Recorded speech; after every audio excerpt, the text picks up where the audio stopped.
আমি নির্বাচনকালীন সরকারে থাকছি না অবশ্যই। অন্তর্বর্তীকালীন সরকারের উপদেষ্টা পদ থেকে পদত্যাগ করবেন বলে জানিয়েছেন জুলাই আন্দোলনের অন্যতম শীর্ষ নেতা আসিফ মাহমুদ সজীব ভুঁইয়া। নিউ ইয়র্ক ভিত্তিক ঠিকানা টিভির প্রধান সম্পাদক খালেদ মহিউদ্দিনের টক শোতে এ কথা জানান স্থানীয় সরকার, পল্লী উন্নয়ন ও সমবায় মন্ত্রণালয় এবং যুব ও ক্রীড়া মন্ত্রণালয়ের দায়িত্বে থাকা এই উপদেষ্টা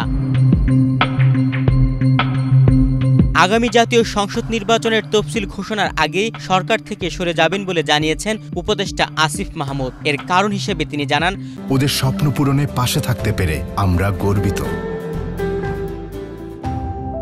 প্রধান উপদেষ্টা ডক্টর মোহাম্মদ ইউনূস অতীতের যে কোনো নির্বাচনের চেয়ে ভালো একটি নির্বাচন করতে চান। সেই নির্বাচন নিয়ে যেন কোনো বিতর্ক সৃষ্টি না হয়, সেজন্য উপদেষ্টা পদ থেকে সরে দাঁড়াবেন আসিফ মাহমুদ। শুধু নির্বাচন করব কি করব না সেটার জন্য না, যদি আমি নির্বাচন নাও করি তাহলেও নির্বাচনকালীন সরকার আমার থাকা উচিত না, যেহেতু এটা নিয়ে কনসার্ন আছে এবং আমাদের গণতান্ত্রিক রূপান্তরের একটা আমাদের জুলাই গণঅভ্যুত্থানে যদি 3টা ম্যান্ডেট আমি ধরি, যে বিচার, সংস্কার এবং গণতান্ত্রিক রূপান্তর, তো গণতান্ত্রিক রূপান্তরের যেই দায়িত্ব আছে এবং সেখানে কনফ্লিক্ট অফ ইন্টারেস্ট এড়িয়ে চলার যে বিষয় আছে, সেখান থেকে আমি মনে করি যে রাজনীতিতে যুক্ত হওয়ার ইচ্ছা আছে এরকম কারোই নির্বাচনকালীন সরকারে থাকা উচিত না, তফসিলের আগেই তাদের আসলে।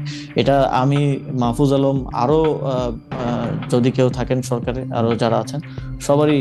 তবে এনসিপিতে যোগদান কিংবা নির্বাচনী প্রার্থী হওয়ার বিষয়ে স্পষ্ট করে কিছু বলেননি তরুণ এই উপদেষ্টা।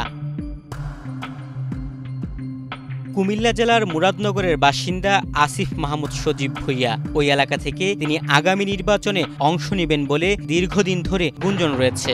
এমনকি ইতিমধ্যে তার বাবার নেতৃত্বে নির্বাচনী প্রচারণা শুরু হয়েছে বলেও শোনা যাচ্ছে। তবে নির্বাচনী এলাকা সম্পর্কে ভিন্ন ভাবনার কথা জানিয়েছেন আসিফ মাহমুদ।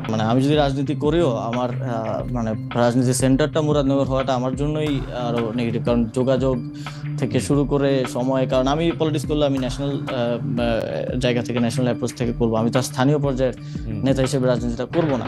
তো সেই জায়গা থেকে আমার জন্য তো ঢাকা সুইটেবল পজিশন। তুহিন ভুঁইয়া, বাংলাদেশ প্রতিদিন।